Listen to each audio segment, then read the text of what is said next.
Last night, I watched a video that Apollonian Germ had made, and it really struck a chord with me.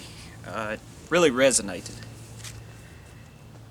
His video, he spoke about how this election, about how these two parties here, it seems that Trump, he represented the more rural population in our country, the more those who follow a lifestyle, their way of life is more natural to our people, while Biden, he represents the cosmopolitan elites and such.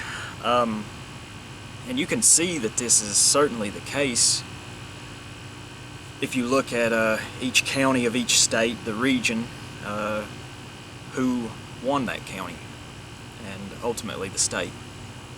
Now, of course, you know, it could easily be said, of course, that, you know, Trump is a part of the elite or whatever, but the way I see it, and what he said, it makes perfect sense, because I have witnessed, just in my lifetime, the things the points that Germ had brought up. It seems like over the last several decades, there is everything, the elites, the people in the cities, they want everything to be centralized, a centralized authority, centralized, everything needs to be centrally controlled. And that includes agriculture, that includes a lot of aspects of living in a rural area.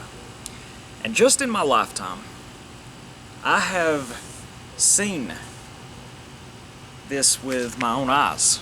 In the 33 years of existence, I have seen this with my own two eyes in just in the place that I'm from in Northeast Tennessee. It's a very small town, almost in the very corner, northeast corner of the state. It's very rural there. It's very beautiful. But just in my lifetime, even in just within my family, both my mom and my dad's side. See, my mother, her grandfather, there's a picture of him here. He was a farmer. He was born in 1915. He's my great-grandfather. I was very close to him as a child. He passed away actually on July the 4th, 1996. He was 81 years old. He was born in 1915, so was my great-grandmother, his wife. And they were married in 1936. Now, in 1942, he went off to fight in World War II. He was drafted. He fought against the Japanese in the Pacific. And in 1946, he made it home, healthy and well. And shortly after he got home, he purchased many acres of land up above where him and my great-grandmother were staying at the time. Maybe a mile or two, at the top of a road called Hampton Creek, basically at the top of the holler. I know you're supposed to call it a hollow, but where I'm from, we call it a holler. Now, in 1946, he bought many acres of land. And in fact, this here is a video clip of the land. I filmed this when I went back home to see my family last Christmas, and it's immensely beautiful up there. It's one of those places that, I know it's silly to say, but if a man could choose where he died, that would be at the top of my list. But it's kind of silly to say. I know we can't choose such things. But you see, this is where he made his farm. Those barns that you've seen, the house, my great aunt, she still lives there. The garage, the smokehouse, all of those buildings he built, the fences, he did it all. And he farmed for a living. He grew tobacco. He always had a large garden. He raised cattle, hogs. He raised sheep that grazed upon the big hillside that you see in the video. He also he had a large pond back behind the gray barn there that he kept trout in. I mean, he was very self-sufficient, as people had to be. This would have been back in the late 40s, the 50s, up until basically the early 90s, when he became too old to really do this so much. And you see, my great-grandmother, Anne, I was also very close to her. She passed away when I was 4 in 1991. I can still remember her making me a bowl of Rice Krispies. She put sugar on it. She'd tell me to be really quiet as she poured the milk on it, and that I could hear the Rice Krispies talking. I still remember that. She, and if you think about it, I mean, they were married for 55 years when she passed away. You never hear of anybody being married that long nowadays. Now, as I said, my great aunt, Laurette, she never married, and she still lives there to this day in the house that he built. It's beautiful. It's one of my favorite places ever. It's probably my favorite place in the world. Now, when I was a kid, he still had a lot of this livestock. I know he used to have border collies that would help, you know, keep the sheep together. And I know he had sold off I don't have any memories of him keeping the sheep, but I know the border collies that he had. Whenever I would be out in the yard playing when I was very small, 2, 3 years old, out in the front yard, they would try to herd me. They wouldn't let me walk around freely. It was, my mom said it was pretty funny. But you see, this way of life is ending, and it's ending rapidly. That hillside that leads to the top of the ridge there, my great aunt sold that part of the property. There's still many acres there, but she sold the back ridge and that hillside that he used to raise the sheep and cattle on. Because, I mean, honestly, she works for the USDA. She doesn't raise any livestock. She still plants a large garden. She's 72 years old now. She still plants a pretty big garden and stuff, and has a really beautiful flower garden out in the front of her house. But she never really fooled with raising any livestock. And I mean, it's understandable, you know. And that's not just my family. There's so many other families just in the place that I'm from that this has happened to. That hillside that I mentioned earlier, just in the last 15 years, I have seen the trees. The wild is starting to reclaim that hillside. It's growing up. My great-grandpa, he worked well up into his late 70s between the sheep and the cattle. He would go up there and keep it clear and everything. He was a very strong man, a very hard man. You know, I'm nothing compared to him, and they don't make them like that anymore. You know, it's his generation. They're the last of a dying breed, and it's very tragic to see. You know, I'm not gonna lie. I'm excited in a way to see the forests retaking the hillside, but I also get a feeling of sadness too, because I know it's the end of a way of life.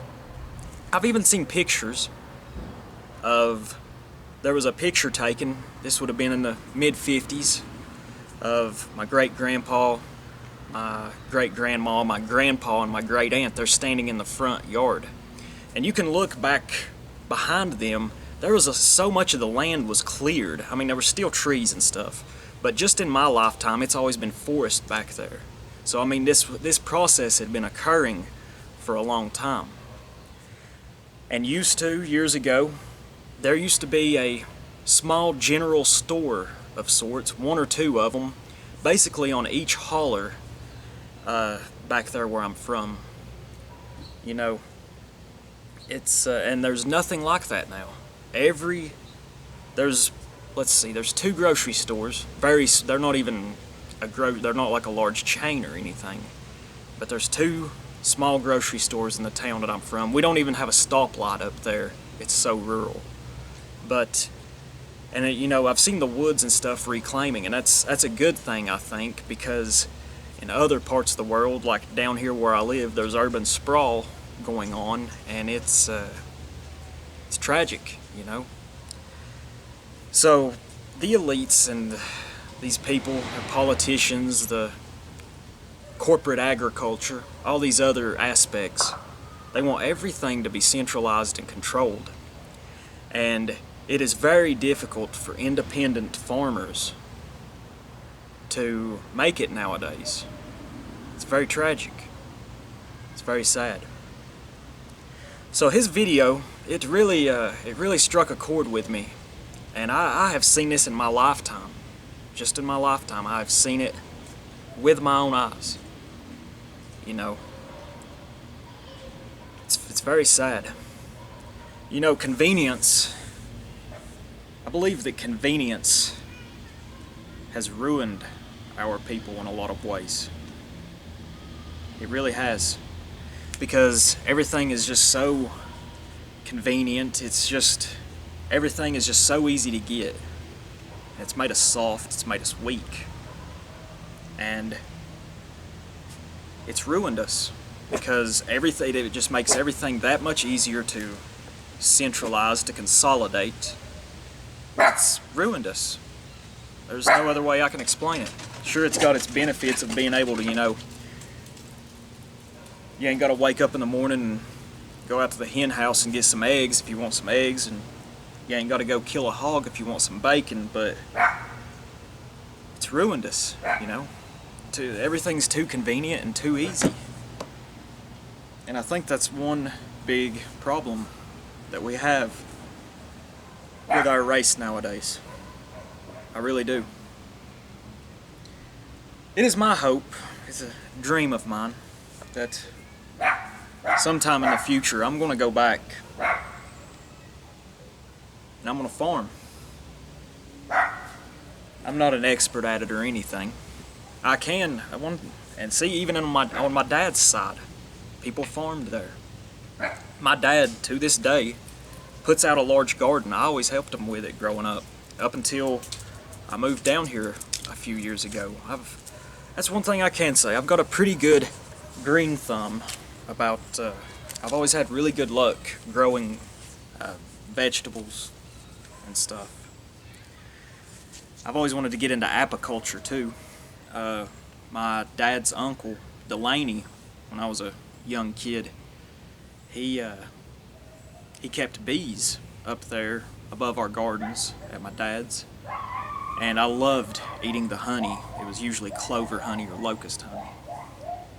And he's still alive to this day. I believe he's in his mid-70s, but he doesn't do that anymore. You see, this way of life is dying out. It's a tragedy. So it's a dream of mine to go back home some point here in the future and to have a small farm, raise some livestock. I wouldn't want to do it for any money, you know. I just want to do it to be able to sustain my family. And, you know, if I have a surplus and stuff, I'd just give it away. I wouldn't. You know, there's lots of starving people, lots of people hungry. I'd be fine with just giving it away. You know, just so long as it doesn't go to waste. So, he was completely right in this video. It really resonated with me, and it's very sad to see. It's very sad. But maybe one day we can all go back there, you know. Thank y'all for watching. Bye-bye.